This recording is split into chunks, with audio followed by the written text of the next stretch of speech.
Y acá estamos, reunidos en torno al fogón como cada jueves de este año 2025 que ya está en sus finales. Tengo que arreglar a ver cuántos jueves más me quedan. Porque viste que se empieza a contar en función de jueves, como si el 31 de diciembre todo desapareciese y uno entrase a flotar en un universo de vacaciones. Y no pasa eso. No pasa, te quedás, viste, seguís trabajando, seguimos dando todas vueltas por la ciudad. Hoy me vine con un peinado aplastado, pero bueno, se me aplastó en la radio. Es así, viste, sucede, es la humedad. Lo que mata es la humedad. Había quedado más bonito, pero ahora, bueno, se medio que se chingó. Pero bueno, no importa, chicos. Sepamos, viste que cuando estás frente al espejo es al revés, ¿no? Bueno, ahora quedó para el traste, quedó peor, ahora va para allá. Bueno, escúchame, quería decirte algo, puta. ¿Será posible? ¿Para qué lo tocaste? Bueno, escúchame, quería decirte algo. Nada, pasan cosas en la República Argentina, vamos a hablar un poquito de economía, pero también vamos a hablar de algo que realmente me tiene muy preocupada, que es el tema vacunas. Es cierto que el movimiento de antivacunas existió desde que existieron las vacunas. Creo que el primer movimiento antivacunas tuvo que ver con Edward Jenner, después, ¿no?, que él sintetizó la vacuna de la viruela. Edward Jenner, 1770 y pico, no me acuerdo exactamente si 96 o 76, él descubre la vacuna contra la viruela. ¿Cómo lo hace? La palabra vacuna viene de vaca. Andaba la viruela dando vueltas por todos los niños, los jardines donde se encontraban los niños donde se juntaban los niños, siempre había niños, había un problema de viruela y en ese momento los chicos morían por la viruela. Y Edward Jenner se pone a estudiar y descubre que las mujeres que ordeñaban vacas tenían en sus manos una especie de ampollas muy pequeñas, muy parecidas a lo que producía la viruela. Entonces decide sacar ese líquido que tenían las ampollas de estas mujeres e inoculárselo a un niño sano e insertarlo en un núcleo de pibes que tenían viruela. Este pibe no se contagió. Ahí empezó la primera vacuna. Después obviamente se irá perfeccionando, pero esa fue la primera vacuna, por esto se digo que deriva de vaca, porque era el ordeñe de las vacas, y logró de esta manera que los chicos no muriesen más por la viruela. A partir de ese momento y en adelante, el siglo XVIII y el siglo XIX va a ser netamente científico con respecto al tema de las vacunas. Y además de ser científico con respecto al tema de las vacunas, va a empezar el tema de la posibilidad de erradicación de las distintas enfermedades a través de la vacunación masiva. Cuando se organiza cuando se crea la Organización Mundial de la Salud, la cosa fue un poquitito más organizada. ¿Por qué? Porque se empezó a trabajar en tiempos y en cantidad de vacunados. Es decir, para que una vacuna fuera efectiva y una enfermedad desapareciese, muchas no desaparecen, sino que se atenúan, quedan aplacadas por el espejo, el escudo que construimos todos los vacunados, se hace en un tiempo de 10 años. Cuando vos ponés en un país, bueno, donde una enfermedad es gravísima, al menos buscar acorralarla por a través de la vacunación. En un periodo determinado la acorralás, en otro desaparece o se mantiene inactiva, lo cual no significa que no pueda volver a activarse el virus y producir una nueva infección. Esto sucedió, como te decía, a lo largo del siglo XVIII y el siglo XIX, aunque el siglo XX. El siglo XX fue revelador, no solamente en tema de vacunas, sino que empezó después de la Primera Guerra el uso de la penicilina, que permitió que muchas enfermedades fueran tratadas con la penicilina. Y en la Segunda Guerra Mundial, la aplicación de la energía atómica, permitió que empezaran a usarse los resonadores, las radiografías, ¿me entendés? Todo esto que se pudo aplicar, que lamentablemente fue el nefasto para la guerra, pero que se pudo aplicar a la medicina y hacer estos estudios que nos permiten hoy averiguar enfermedades antes inclusive de que se desarrollen, para poder tratarlas. Hoy vos sabés que hay muchos tipos de cáncer que ya son casi crónicos que las personas pueden vivir, o al menos se ha prolongado la vida de las personas gracias a la detección temprana. ¿Por qué les cuento todo esto? Porque en verdad que la ciencia ha hecho mucho laburo desde muy temprano para poder alargar la vida de las personas. El promedio de vida de una persona que vivía en la edad antigua era 25-30 años, de ahí no pasaban. El promedio de edad de una persona que vivía en los tiempos medievales sería 35. Mucho más allá de los 35 no pasaban. Era muy difícil que una criatura que contrajera una enfermedad contagiosa como el cólera, como la peste bubónica, pudiera realmente zafar de esas enfermedades porque su cuerpo pequeño no lo resistía. Y mucha gente moría. A partir del siglo XIX, las personas empiezan a vivir un poquito más, 50 años, tal vez porque justamente la medicina fue progresando con la vida y demás. Y el siglo XX es el siglo donde las personas alcanzamos un promedio de vida, de acuerdo al desarrollo de las sociedades, algunos hasta 75 años y en algunos casos mucho más. Hay expectativa de vida de 100 años, pero el promedio actual es de 75, 78, 80. Esto habla a las claras de lo que ha significado no solamente la medicina, sino el desarrollo científico dentro de la vida de las personas. Ya las mujeres no mueren en un parto, ocasionalmente sucede, pero no tiene que ver con la mayoría de las mujeres. Los niños no mueren en el parto, los niños son vacunados y no contraen enfermedades contagiosas, no contagian a otros niños, pero resulta ser que a partir del surgimiento de un potente movimiento antivacuna en los Estados Unidos, con un médico que dice que hay un vínculo entre el autismo y la vacuna del sarampión, empezó a crecer un movimiento antivacuna que hoy en día en la Argentina nos está trayendo serios problemas. Y cuando digo nos está trayendo serios problemas, es porque, por ejemplo, el sarampión, que es una enfermedad acorralada, que había tenido un brote por falta de compra de vacunas en la década del 90, en tiempo de Menem, allá por el 97, 98, hoy en día es un flagelo para un montón de gente. El sarampión es una enfermedad altamente contagiosa, molesta.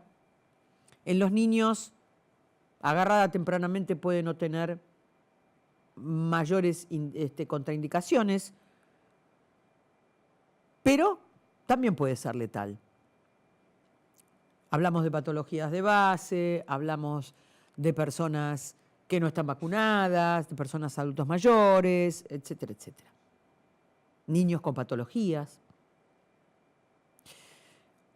Ya en el brote que se produjo últimamente, hubo 7 criaturas fallecidas.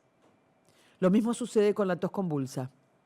Son vacunas desarrolladas que pertenecen al calendario de vacunas obligatorio en la República Argentina.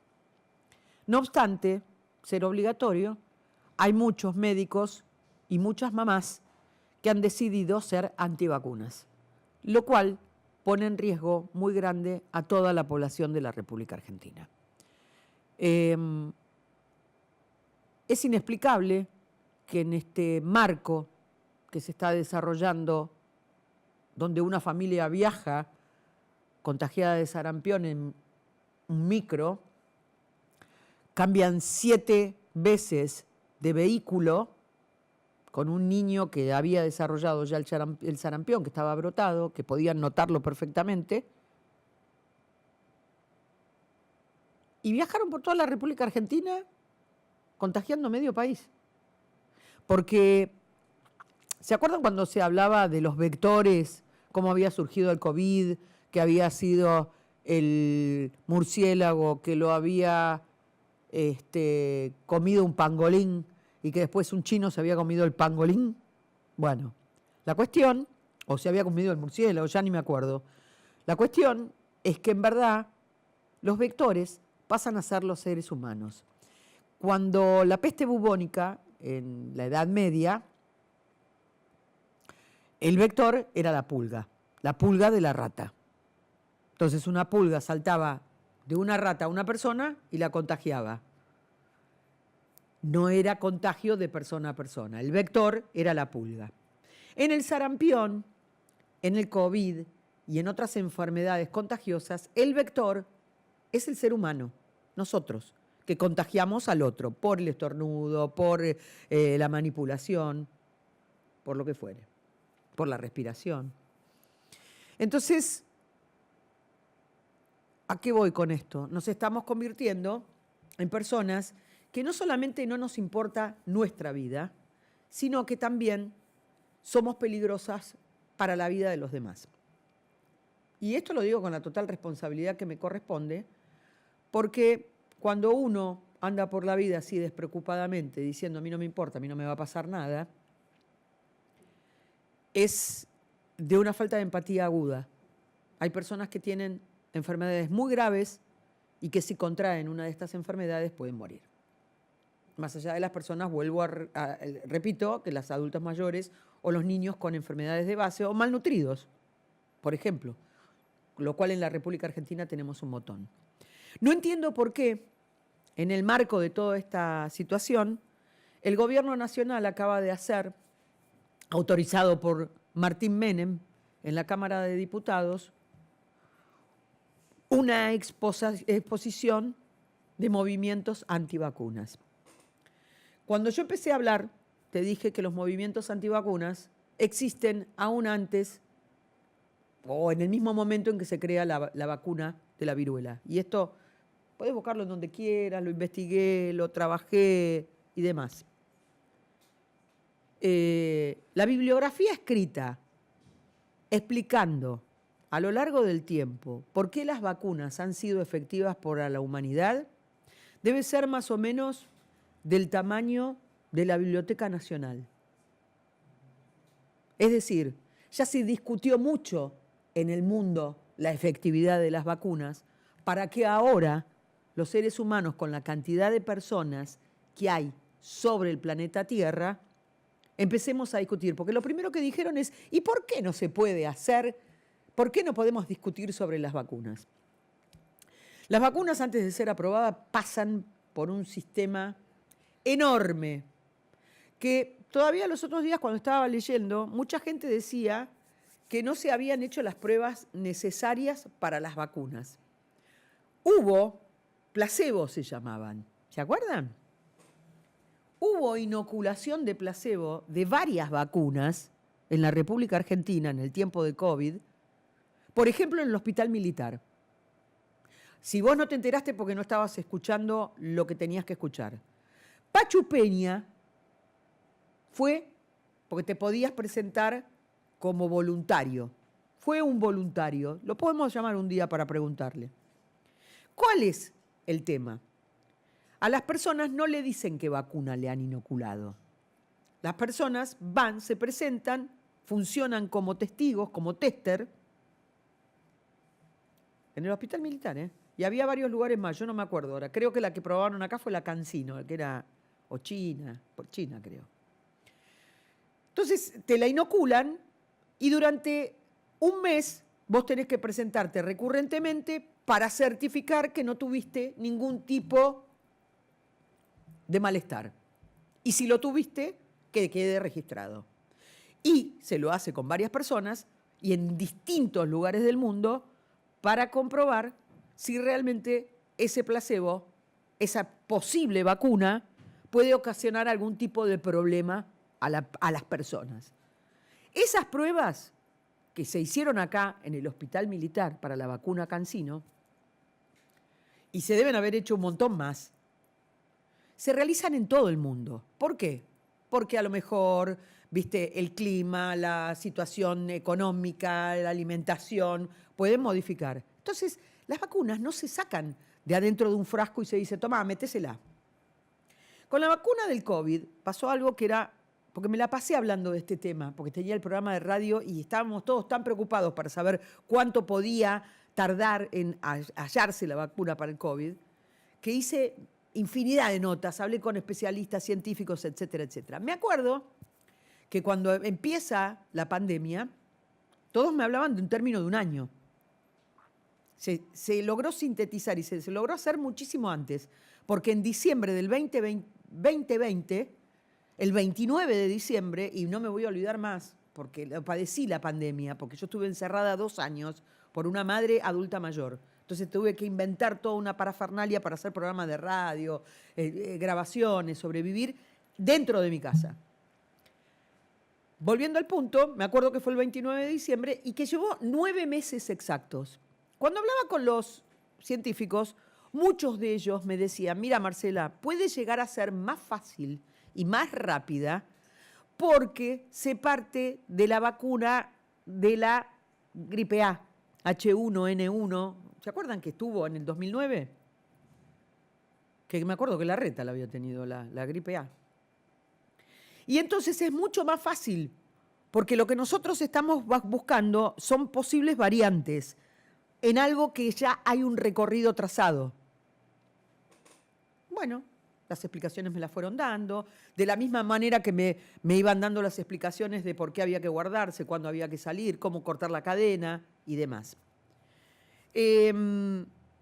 Cuando dicen las vacunas no las probaron, no tenían suficiente prueba, había que tener cuidado, hoy pusieron a una persona, fuera broma, y que esto suceda en la Cámara de Diputados y con la anuencia del presidente de la Cámara de Diputados, es tan dañino para la cabeza de las personas. Llevaron un hombre al que le tiraban imanes de heladera diciendo que ese hombre había quedado imantado desde que le habían dado la vacuna. El señor estaba transpirado, señor. Entonces, la verdad que suena, a mí me parece hasta imposible que pueda estar sucediendo en la República Argentina. Y quiero, sinceramente, que las personas que hoy plantean esto se hagan responsables de los futuros movimientos antivacuna que surjan en el mundo y en la Argentina, y de las posibles causales de muerte que pueda ocasionar el hecho de esta boludez generalizada que están implantando como si fuera una verdad. Reitero, los movimientos antivacunas surgen con Edward Jenner al mismo tiempo que él sintetiza la vacuna de la viruela en 1776, 86, no me acuerdo la fecha exacta, 56. Ahora digo, ya esto se discutió y reitero, la bibliografía respondiendo por qué las vacunas son efectivas debe ser del tamaño de la Biblioteca Nacional. ¿Lo ubican? Ahí en la calle Las Heras. Ya se ha discutido en el mundo, no necesita más discusión. Entonces, cuando te dicen semejante pavada, cuando te dicen que las vacunas no se probaron, cuando te dicen, ¿las vacunas tienen contraindicaciones? Y sí, sí. ¿Vos agarraste el prospecto del medicamento que tomás todos los días a la mañana? Bueno, no lo leas, porque te vas a sorprender de la cantidad de contraindicaciones. ¿Cuál es la ecuación que se hace cuando hay, y esto lo aprendí yo todo leyendo para poder hacer programa de radio y de televisión en plena pandemia? ¿Cuál es la ecuación que se hace? ¿Cuánta gente salvo y cuánta gente pierdo con la contraindicación? Porque se hace el cálculo de a cuántas personas puede afectar. Y es tan bajo y tan chico y tan mínimo el porcentaje. Hoy en día, cuando le pasa algo a alguien, lo primero que dicen es, ¡ja! La vacuna. Yo les voy a decir algo. Chupan que da calambre. Se encajan todo tipo de productos químicos en las caras, en los cuerpos, silicona, esto, el otro. Nadie sabe hasta ahora si esos... Digo, ¿y están cuestionando una vacuna? Que hoy tiene de promedio, que ha salvado en el mundo las vacunas desde que se crearon, 150 millones de personas. ¿En serio están hablando? ¿En serio hablan? Porque pareciera que estamos viviendo en el cuento de la criada, más o menos. Y que ser bruto e ignorante hoy garpa. Otra cosa más que hoy estaba contando Cuando surgió la pandemia famosa y la cuarentena famosa, no es que a Alberto Fernández, y esto no es una defensa de Alberto Fernández, porque me importa nada Alberto Fernández. Lo vi por primera vez cuando hicimos la nota en Blender los otros días. No lo conozco, no me interesa. Fue el presidente de la Nación, un saludo muy grande, ojalá le vaya todo bien. Cuando Alberto Fernández empieza a poner las pautas de lo que era la cuarentena, la última epidemia que había habido en el mundo fue en 1918 y se llamó gripe española. La gripe española, le pusieron gripe española a los atorrantes de los norteamericanos, porque cuando fueron a la guerra, a la Primera Guerra Mundial, se llevaron el virus de los cantones donde estaban los soldados norteamericanos, se lo llevaron de ahí en Estados Unidos a Europa. Los gallegos, los españoles, no participaban de la Primera Guerra. Pero empezó a surgir que en las trincheras los soldados se enfermaban. ¿Y qué pasaba? Peligraba el heroísmo del resto de los... Porque iban a decir, che, cuidado, nos vamos a contagiar, cuidado, nos vamos a morir. Hay algo más que nos mata que no es la guerra, que no son las balas. Entonces decidieron ocultar lo que estaba pasando. Y este aquí que el virus se coló en España. Y le pusieron gripe española. Pero los españoles no tuvieron nada que ver, pobres. Nada que ver. Pero era una manera de solapadamente cubrirse, porque ¿cómo vamos a ser nosotros los que infectamos al resto? No podemos. La gran potencia no podía, los gendarmes del mundo no podían. Entonces, ¿cuál es la realidad? Cuando empieza la gripe española, pasó lo mismo que pasó acá. Nadie tenía idea de qué es lo que había que hacer.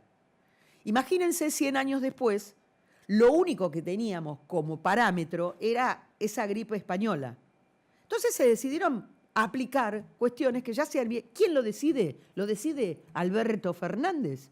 No, lo decide la Organización Mundial de la Salud. Hagamos cosas que ya hicimos, que es el distanciamiento social, el barbijo, y veamos cómo seguimos. Cerremos los negocios, que la gente no se amontone, que la gente no... ¿Vos te crees que todo lo que pasó en la pandemia, esto de que salían con los bombos, pasó solamente en la 9 de julio? No, pasó en todo el mundo.